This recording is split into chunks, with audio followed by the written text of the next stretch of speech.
ప్రకాశం జిల్లా దర్శి నియోజకవర్గ తెలుగుదేశం పార్టీ ఆఫీసులో మొండ్లమూరు మండల వైఎస్ఆర్సీపీ కన్వీనర్ బిచ్చం సుబ్బారెడ్డి ఆధ్వర్యంలో పసుపుగల్లు, ఉల్లగల్లు, కెల్లంపల్లి మరియు భీమవరం గ్రామ పంచాయతీల నుండి 200 కుటుంబాలు వైసీపీని వీడి తెలుగుదేశం పార్టీ ప్రకాశం జిల్లా పార్టీ అధ్యక్షులు నూకసాని బాలాజీ, లలిత్ సాగర్, ఒంగోలు పార్లమెంట్ అభ్యర్థి మాగుంట శ్రీనివాసరెడ్డి తనయులు మాగుంట రాఘవరెడ్డి సమక్షంలో వైఎస్ఆర్సీపీని వీడి టీడీపీ కండువ కప్పుకొని తెలుగుదేశం పార్టీలోకి చేరడం జరిగింది।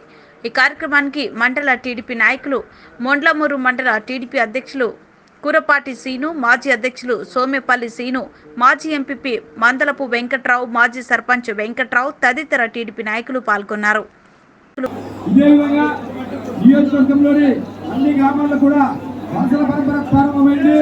కావున తెలుగుదేశం పార్టీ అఖండ మెజారిటీతో గెలుస్తుందని అందరి కుటుంబ సభ్యులు కూడా స్వాగతం।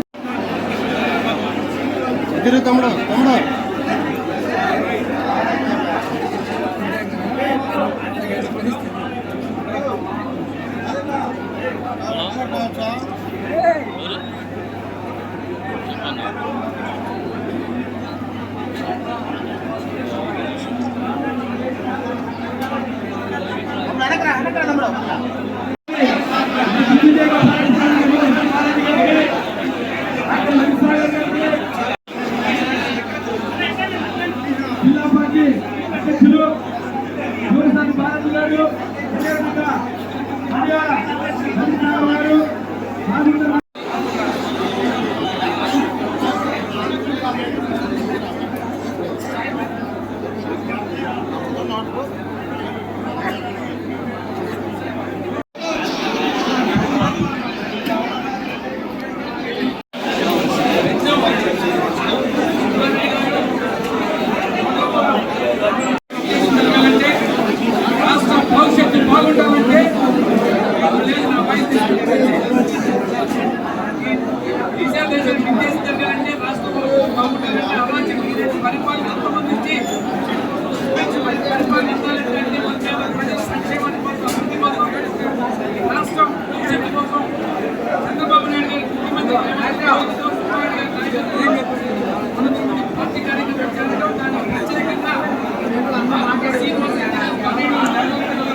చెప్పారు।